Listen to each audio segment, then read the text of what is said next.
Alright guys, in this video I'm going to be showing you the exact funnel that I use to literally take a creator or an influencer from applying for low-paying dishwashing jobs and just low-paying jobs in general because they were flat broke to making 30k USD per month with their info product mentorship and business. Okay, and before I get into this funnel, because there's a few things we need to go over, I just want to relate this sort of process that I used to a Bible verse. Okay, so obviously I'm heavily Catholic, and I usually try and relate a lot of the work that I do to quotes in the Bible. That it just kind of allows me to better understand why I do the work that I do and why I, work hard on what I'm doing essentially, right? So I want to just take you guys to Proverbs chapter 14, verse 23. It says, "In all toil there is profit, but mere talk leads only to poverty."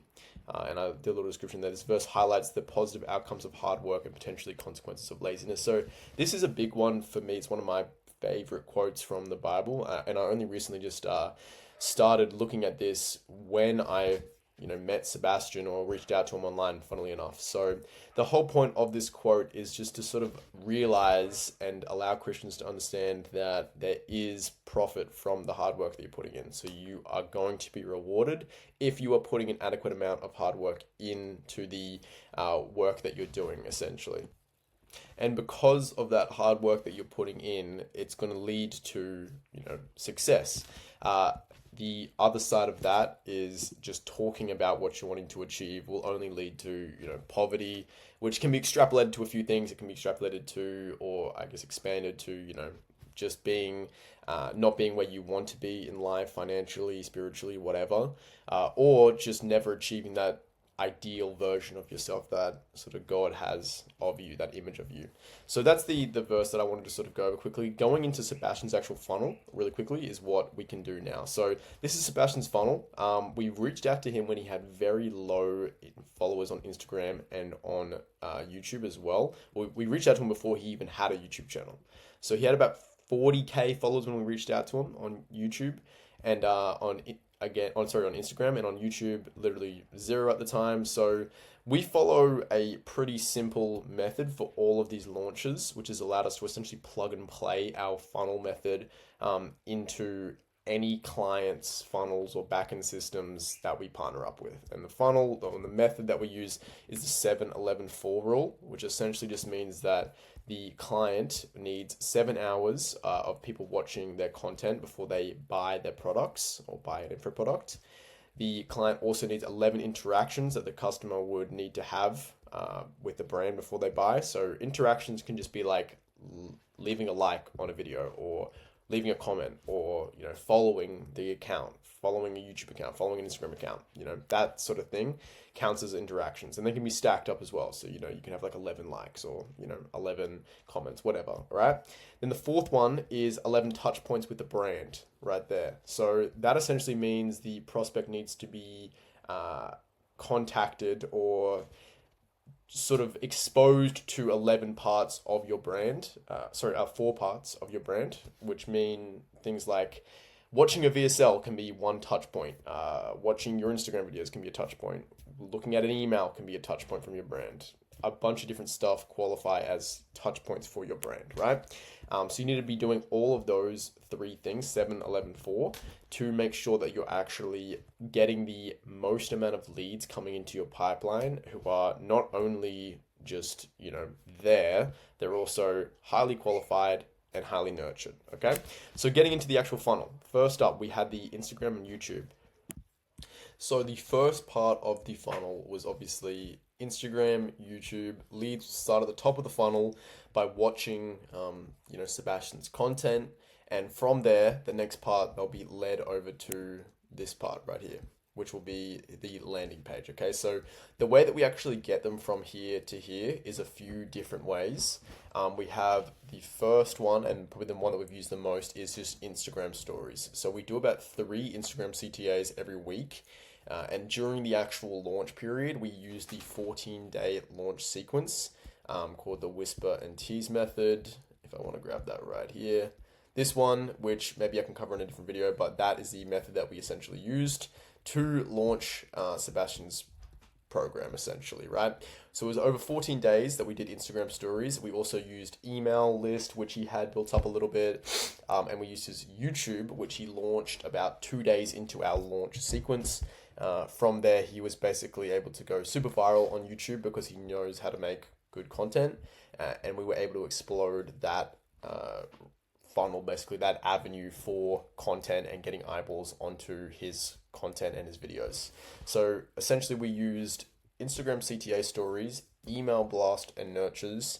And we had the final one was using free lead magnets as well, which also just led to emails. Okay, so those were the main things.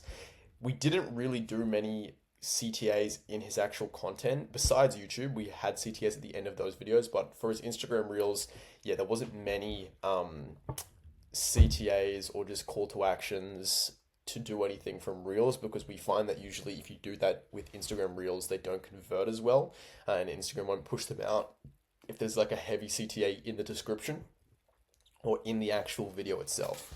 So that's just something we found with the algorithm. The next step that we had was basically creating a landing page for Sebastian from scratch. So we set up this landing page right here. I can go a little bit more in depth into actually what it is. So this is the first page right here. We hide the actual video behind a input wall. So you need to put in your contact info if you want to actually move on to the next page. So I'll just do that really quickly to show you guys. All right, cool. So I just put in my information, and this is the page that we built out from. So pretty simple. My business partner and I aren't, web designers or anything, but we do pretty good work with this sort of thing. We've gotten to the stage where we can kind of just make landing pages look pretty decent with some pretty basic stuff. Making this kind of this pop out with the red background, but this just converts well, right? Like it just has information about who the coach is. It has good case studies and testimonials. Obviously, we launched with, only this case study up, which is honestly his best one that he's done yet. And then obviously, yeah, apply for coaching and get pricing. Pretty simple, right? And then when you click on that button, okay, it leads to the next step of the funnel. But I want to go back quickly and just show you what we've done and why we've implemented this input, input wall on our landing page, and why that's basically allowed us to grow our email list, tenfold. So the reason why we've got that input wall on the front end of the funnel is to scrape as many emails as possible, right? So a lot of the times when you have landing pages up like this, what you'll end up finding is that people will view your landing page and then kind of just not book a call or not go to the next step, which we don't want. We want to get every single lead that we possibly can booking into our funnels. So by having that input wall, yes, it might decrease actual people going on to the landing page, but we make up for it by getting literally every single lead's contact info who does end up going through, right? So by doing that, we send them a 7-day email sequence. So everyone who opts into our email, our landing page by putting in their contact info on the front end, we immediately assign them a 7-day email sequence, which we've written out to basically send them information about case studies, copy about Sebastian's life, what he's doing, why he's been able to get the success that he has, basically just to nurture them back into eventually checking this page out again, and hopefully booking a call on this next page here. Okay, so that's the biggest thing for us. Obviously, again, this will be the first of 11 interactions that the customer would need to have with your brand before they buy. So checking out a page is one point of interaction. And yeah, we also have the email sequences in place to target people who visited this page.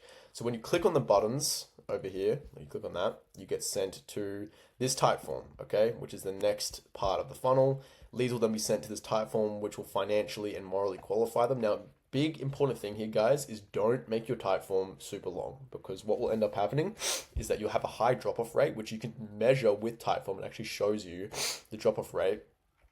I've actually recently X'd a few questions out of this type form just because we had a higher drop-off rate on those questions. So you need to be very careful to not have too many questions, because you'll literally just end up losing leads by not having enough, free-flowing questions that actually just allow the person to get to the next stage. It's a balance between having too many questions and having not enough, which will obviously lead to a lot of unqualified calls getting booked in.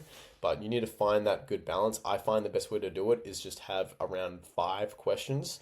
Contact info, how much they make, what their main issues are, how much they'd be willing to invest. And then the 5th one would just be kind of like a scarcity one. Like, this is, this is an exclusive mentorship and my team members will be taking the call. Do you confirm this? Yes. And then just go on to the next one, right? So again, this type form obviously requires them to opt in with their contact info. So you guessed it, there's another 7-day email sequence. It's the same one as this one, okay? But essentially we just make them re-opt into our funnel by sending them emails and making sure that they're, not getting lost in the pipeline, making sure that they're actually doing what needs to be done and getting sold back into this page so eventually they can move to the next step.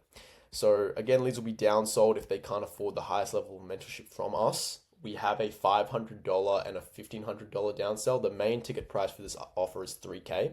So we have a half price offer, which just gets them mainly like access to community course content, but no one-on-one mentorship. And then 500 is just only course content. So we downsell them if they reply differently on this type form. If they reply to stuff like things like, they don't have enough money, or they have like less than 1,500, they have less than 3K. Obviously, we just downsell them to that other mentorship. If it's 500, it's just a pay on site landing page that we've set up. If it's 1,500, we book them in for a call still, but they just have a tag to let the closers know that, okay, they don't have enough money for the 3K, just pitch them 1,500 immediately.